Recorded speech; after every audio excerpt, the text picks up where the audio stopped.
মুরলির তারিখ ৫ই ফেব্রুয়ারি ২০২৪। ওম শান্তি। মধুবন থেকে বাপদাদা বলছেন, মিষ্টি বাচ্চারা, এই ঈশ্বরীয় পড়াশোনা হল দি বেস্ট, একেই সোর্স অফ ইনকাম বলা হয়। এই পড়াতে যদি পাশ করতে হয় তাহলে টিচারের মতে চলতে থাকো। প্রশ্ন, বাবা এই ড্রামার রহস্য জেনেও বাচ্চাদের দিয়ে কোন ধরনের পুরুষার্থ করান? উত্তর, বাবা জানেন যে নম্বর অনুসারে সব বাচ্চারা শতপ্রধান হবে, কিন্তু তিনি বাচ্চাদের দিয়ে এই পুরুষার্থ করান বাচ্চারা যেন এমন পুরুষার্থ করে যাতে শাস্তি ভোগ করতে না হয়। শাস্তির থেকে মুক্তি পাওয়ার জন্য যতটা সম্ভব ভালোবেসে বাবাকে স্মরণ করো। চলতে ফিরতে, উঠতে বসতে যদি স্মরণে থাকো তাহলে অনেক খুশিতে থাকবে। আত্মা তমপ্রধান থেকে শতপ্রধান হয়ে যাবে। ওম শান্তি। বাচ্চারা এখন জানে যে শিব বাবা আমাদের জ্ঞান আর যোগ শেখাচ্ছেন। আমাদের যোগ কেমন এ তো বাচ্চারাই জানে। আমরা যারা পবিত্র ছিলাম তারাই এখন অপবিত্র হয়েছি, কেননা ৮৪ জন্মের হিসেব তো চাই। এ হল ৮৪ জন্মের চক্র। এ কথাও তারাই জানবে যারা ৮৪ জন্মগ্রহণ করবে। বাচ্চারা, তোমরা এ কথা বাবার কাছ থেকে জেনেছ। কোটির মধ্যে কয়েকজনই এ কথা মানবে। বাবা শিক্ষাও কত ক্লিয়ারভাবে দেন। বাচ্চারা, তোমরাও পুরুষার্থের নম্বর অনুসারে এই কথা মানবে। সবাই একরসভাবে তো মানবে না। টিচারের পড়াকে সবাই একরসভাবে মানবে না বা পড়বে না। নম্বর অনুসারে কেউ ২০ মার্কস পায়, কেউ আবার অনেক মার্কস পায়, কেউ আবার ফেলও করে যায়। ফেল কেন করে? কেননা তারা টিচারের মতে চলে না। ওখানে অনেক মত থাকে, এখানে একই মত পাওয়া যায়। এ হল ওয়ান্ডারফুল মত। বাচ্চারা জানে যে অবশ্যই আমরা ৮৪ জন্ম নিয়েছি। বাবা বলেন, আমি যার মধ্যে প্রবেশ করি। এ কথা কে বলছেন? শিব বাবা বলছেন। তিনি বলছেন, আমি যার মধ্যে প্রবেশ করি, যাকে ভাগীরথ বলা হয়, ইনিও নিজের জন্মকে জানতেন না। বাচ্চারা, তোমরাও জানতে না। আমি তোমাদের এখন বোঝাচ্ছি। তোমরা এত জন্ম শতপ্রধান ছিলে, তারপর শত, রজ, তমতে এসে নিচে নেমে এসেছ। এখন তোমরা এখানে পড়ার জন্য এসেছ। এই ঈশ্বরীয় পঠন পাঠন হল উপার্জন, সোর্স অফ ইনকাম। এই পড়া হল দি বেস্ট। ওই পড়াতে বলবে I C S the best. তোমরা ১৬ কলা সম্পূর্ণ দেবতা ছিলে, এখন তোমাদের কোনো গুণ নেই। জ্ঞেয় থাকে নির্গুণ হারে। আমার মধ্যে কোনো গুণ নেই। সবাই এমন কথাই বলতে থাকে। তারা মনে করে ভগবান সর্বত্র বিরাজমান। দেবতাদের মধ্যেও ভগবান আছেন, এই কারণে দেবতাদের সামনে বসে বলতে থাকে, আমি নির্গুণ, আমার মধ্যে কোনো গুণ নেই। কেবল তুমিই দয়া করতে পারো। এমনও গাওয়া হয় যে বাবা ব্লিসফুল, দয়ালু, আমাদের উপরে দয়া করেন। মানুষ বলে, হে ঈশ্বর, কৃপা করো। তারা বাবাকে ডাকে, এখন সেই বাবা তোমাদের সামনে এসেছেন। এমন বাবাকে যে জানে তার কত খুশি হওয়া উচিত। অসীম জগতের বাবা, যিনি প্রতি ৫,০০০ বছর অন্তর আমাদের আবার সম্পূর্ণ বিশ্বের রাজত্ব প্রদান করেন, তাই কত অপার খুশিতে থাকা উচিত। তোমরা জানো যে এই শ্রীমতে তোমরা শ্রেষ্ঠর থেকেও শ্রেষ্ঠ তৈরি হচ্ছ। তোমরা যদি শ্রীমতে চলো তাহলেই শ্রেষ্ঠ হতে পারবে। অর্ধেক কল্প রাবণের মত চলে এসেছে। বাবা কত ভালোভাবে বুঝিয়ে বলেন, তোমরাই ৮৪ জন্মগ্রহণ করেছিলে, তোমরাই শতপ্রধান ছিলে, এখন তোমাদের আবার শতপ্রধান হতে হবে। এ হল রাবণ রাজ্য। যখন এই রাবণের উপরে বিজয় প্রাপ্ত করবে তখনই রামরাজ্য স্থাপন হবে। বাবা বলেন, তোমরা আমার নিন্দা করে এসেছ। বাবার নামের কীর্তন করার পরিবর্তে নিন্দা করে চলেছে। বাবা বলেন, তোমরা আমার কত অপকার করেছ। ড্রামাতে এমনই বানানো রয়েছে। এখন তোমাদের বোঝানো হয় যে এইসব বিষয় থেকে মুক্ত হও, এক বাবাকে স্মরণ করো। এমন বলাও হয়ে থাকে, সৎসঙ্গ 21 জন্মের জন্য উদ্ধার করে। তাহলে ডুবিয়েছিল কে? তোমাদের সাগরে ডুবিয়েছে কে? বাচ্চাদেরকেই তো প্রশ্ন জিজ্ঞেস করা হবে, তাই না? তোমরা জানো যে আমি হলাম বাগানের মালি, কাণ্ডারি। অর্থ না বোঝার কারণে মানুষ অসীম জগতের বাবার অনেক নিন্দা করেছে। তা সত্ত্বেও অসীম জগতের বাবা তাদের অপার সুখ প্রদান করেন। অপকারকারীরও তিনি উপকার করেন। ওরা বুঝতে পারে না যে আমরা অপকার করছি। ওরা খুব আনন্দের সাথে বলে যে ঈশ্বর সর্বব্যাপী। এখন এমন তো হতেই পারে না। প্রত্যেকেই নিজের নিজের পার্ট পেয়েছে। এও তোমরা জানো যে প্রত্যেকেই নিজের নিজের পার্ট পেয়েছে। এও তোমরা জানো যে যখন দেবীদেবতার রাজ্য ছিল তখন আর কোনো রাজ্য ছিল না। ভারত তখন শতপ্রধান ছিল। এখন ভারত তমপ্রধান হয়ে গেছে। বাবা আসেন এই দুনিয়াকে শতপ্রধান করতে। এও বাচ্চারা তোমরাই জানো। সমগ্র দুনিয়া যদি জানতে পারে তবে এখানে কিভাবে সবাই আসবে পড়ার জন্য। তাই বাচ্চারা, তোমাদের অপার খুশি হওয়া উচিত। খুশির মতো পুষ্টিকর খাবার নেই। সত্যযুগে তোমরা খুব খুশিতে থাকো। দেবতাদের খাওয়া দাওয়া ইত্যাদি খুব সূক্ষ্ম হয়। তারা খুব খুশিতে থাকে। এখন তোমরা খুশি পেয়েছ। তোমরা জানো যে আমরা শতপ্রধান ছিলাম। বাবা এখন আবার আমাদের এমন ফার্স্ট ক্লাস যুক্তি বলে দিচ্ছেন। গীতাতেও প্রথম শব্দটি রয়েছে, মনমনা ভব। এটাই তো গীতা এপিসোড, তাই না? গীতাতে কৃষ্ণের নাম দিয়ে সম্পূর্ণ বিভ্রান্তিতে ফেলে দিয়েছে। সেটা হল ভক্তিমার্গ।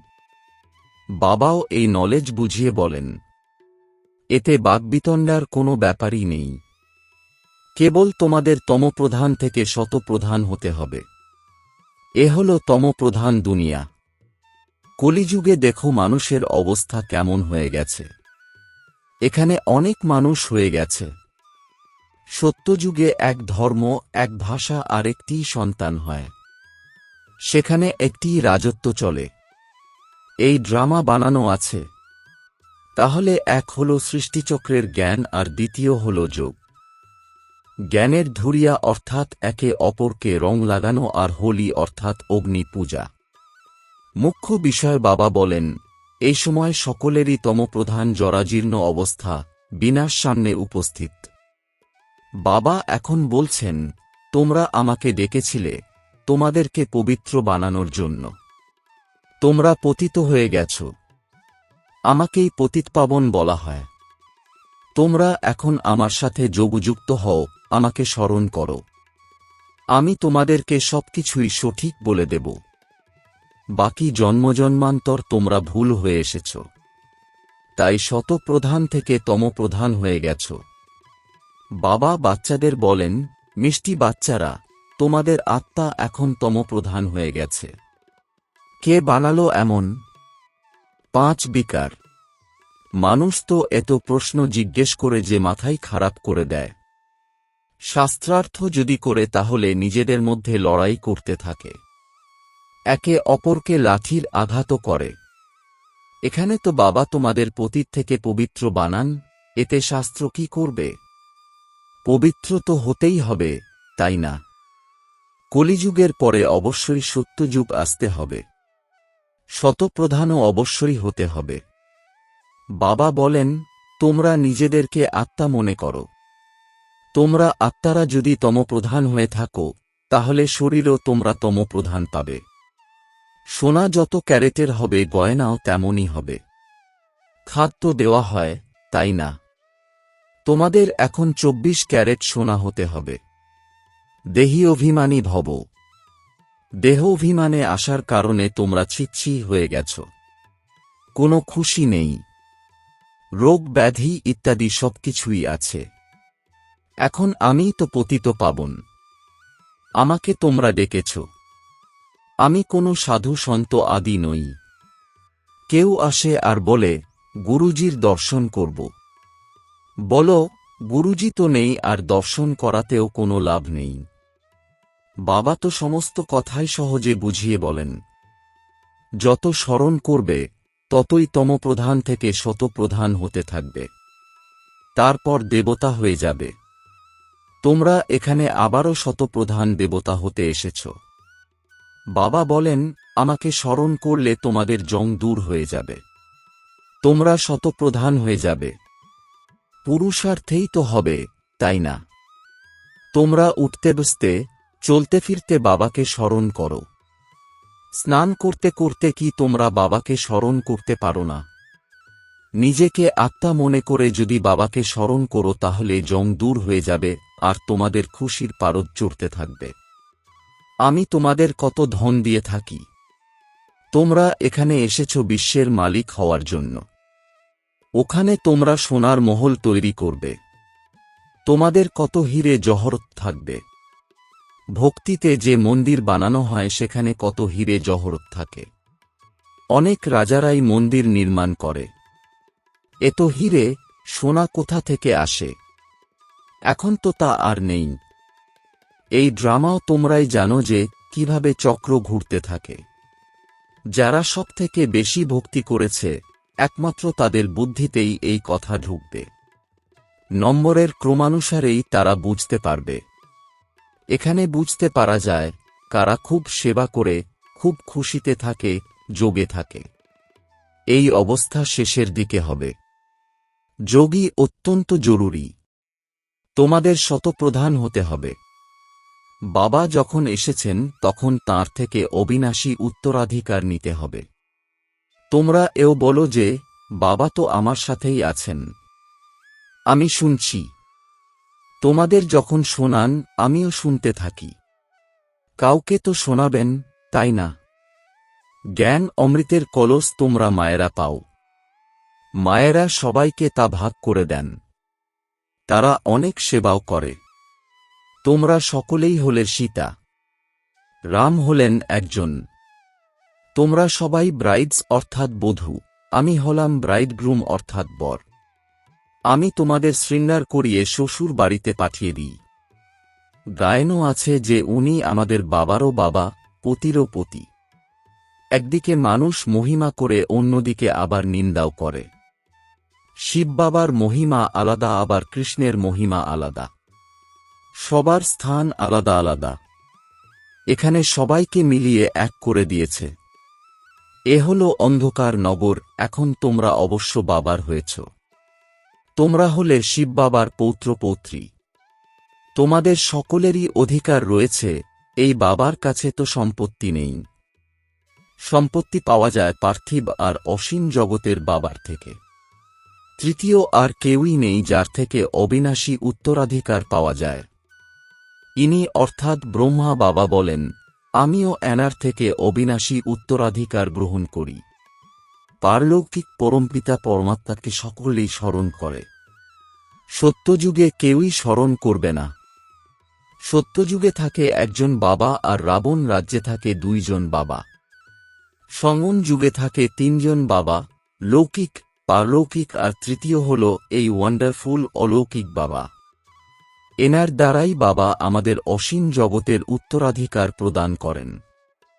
ইনিও ওনার থেকেই অবিনাশী উত্তরাধিকার পান। ব্রহ্মাকে অ্যাডমো বলা হয়, গ্রেট গ্রেট গ্র্যান্ডফাদার। শিবকে তো বাবাই বলা হবে। মনুষ্য সৃষ্টির বৃক্ষ ব্রহ্মার থেকে শুরু হয়, তাই তাকে গ্রেট গ্রেট গ্র্যান্ডফাদার বলা হয়। এই জ্ঞান তো খুবই সহজ। তোমরা ৮৪ জন্মগ্রহণ করেছ।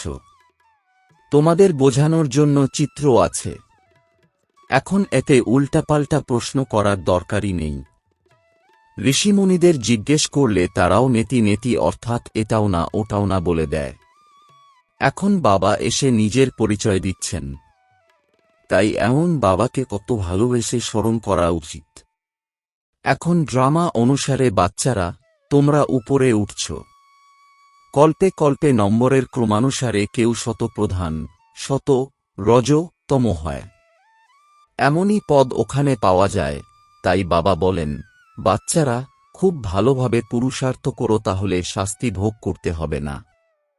তিনি অবশ্যই পুরুষার্থ করান। যদিও তিনি জানেন তারাই হতে পারবে যারা কল্পপূর্বে হয়েছিল, তবুও অবশ্যই তিনি পুরুষার্থ করান। যারা বাবার কাছাকাছি থাকে তারাই পূজাও খুব ভালোভাবে করে থাকে। প্রথম দিকে তোমরা আমারই পূজা করো, তারপর অন্য দেবতাদের পূজা করা শুরু করো। এখন তোমাদের দেবতা হতে হবে। তোমরা যোগবলের দ্বারা তোমাদের রাজ্য স্থাপন করছ। যোগবলের দ্বারাই তোমরা বিশ্বের বাদশাহী নিচ্ছ।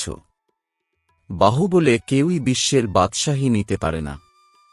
ওরা ভাই ভাইকে নিজেদের মধ্যে লড়াই ঝগড়া করিয়ে দেয়, কত বারুদ তৈরি করে, ধারে একে অপরকে দিতে থাকে। বারুদ হল বিনাশের জন্য, কিন্তু এ কথা কারোর বুদ্ধিতেই আসে না, কেননা তারা মনে করে এই কল্প হল লক্ষ বছরের। মানুষ ঘোর অন্ধকারে আছে, বিনাশ হয়ে যাবে, আর সকলে কুম্ভকর্ণের নিদ্রায় নিদ্রিত থাকবে, কেউই জাগবে না। তোমরা এখন জাগ্রত হয়েছ। বাবা হলেনই জাগ্রত জ্যোতি, নলেজফুল। বাচ্চারা, তোমাদের তিনি নিজের সমান বানাচ্ছেন। ওটা হল ভক্তি আর এ হল জ্ঞান। এই জ্ঞানে তোমরা সুখী হও। তোমাদের মনে হওয়া উচিত আমরা আবার শতপ্রধান হচ্ছি। বাবাকে স্মরণ করতে হবে। একেই বলা হয় অসীম জগতের সন্ন্যাস। এই পুরানো দুনিয়া তো বিনাশ হয়ে যাবে। এতে ন্যাচারাল ক্যালামিটিজ অর্থাৎ প্রাকৃতিক বিপর্যয় অনেক সাহায্য করবে। সেই সময় তোমরা ঠিকমতো খাবারও পাবে না। আমরা আমাদের খুশির খাবারেই খুশি থাকব। তোমরা জানো যে এইসবই শেষ হয়ে যাবে। এতে মন খারাপের কোনো কথাই নেই। বাচ্চারা, আমি তোমাদের শতপ্রধান বানাতেই আসি। প্রত্যেক কল্পে আমারই হল এই কাজ। আচ্ছা, মিষ্টি মিষ্টি প্রশিক্ষার্থী বাচ্চাদের মাতাপিতা বাপদাদার স্মরণসহ স্নেহসুমন আর সুপ্রভাত। আত্মিক পিতার আত্মিক বাচ্চাদেরকে জানাচ্ছি নমস্কার। ধারণার জন্যে মুখ্য সার। ১. স্বয়ং ভগবান আমাদের উপরে দয়া করেছেন, তিনি আমাদের পড়াচ্ছেন, এই নেশায় থাকতে হবে। পড়াশোনা হল সোর্স অফ ইনকাম, তাই মিস করবে না। ২. অপার খুশির অনুভব করতে হবে আর করাতে হবে। চলতে ফিরতে দেহী অভিমানী হয়ে বাবার স্মরণে থেকে আত্মাকে অবশ্যই শতপ্রধান করতে হবে। বরদান, সময় অনুসারে প্র্যাকটিক্যাল স্বরূপে প্রতিটি শক্তির অনুভবকারী মাস্টার সর্বশক্তিমান ভব। এর বিস্তার, মাস্টারের অর্থ হল যে শক্তিকে যে সময়ে আহ্বান করবে, সেই শক্তি সেই সময়ে প্র্যাকটিক্যাল স্বরূপে অনুভব হবে। অর্ডার করলে আর হাজির হয়ে গেল। এমনও নয় যে অর্ডার করবে সহ্য শক্তিকে আর এসে গেল মোকাবিলা করার শক্তি, তাহলে তাকে মাস্টার বলা হবে না। তো ট্রায়াল করো যে যে সময়ে যে শক্তির প্রয়োজন, সেই সময়ে সেই শক্তি কাজে আসে। ১ সেকেন্ডও দেরি হলে জয়ের পরিবর্তে পরাজয় হয়ে যাবে। স্লোগান, বুদ্ধিতে যত যত ঈশ্বরীয় নেশা থাকবে, কর্মে ততই নম্রতা আসবে। ওম শান্তি।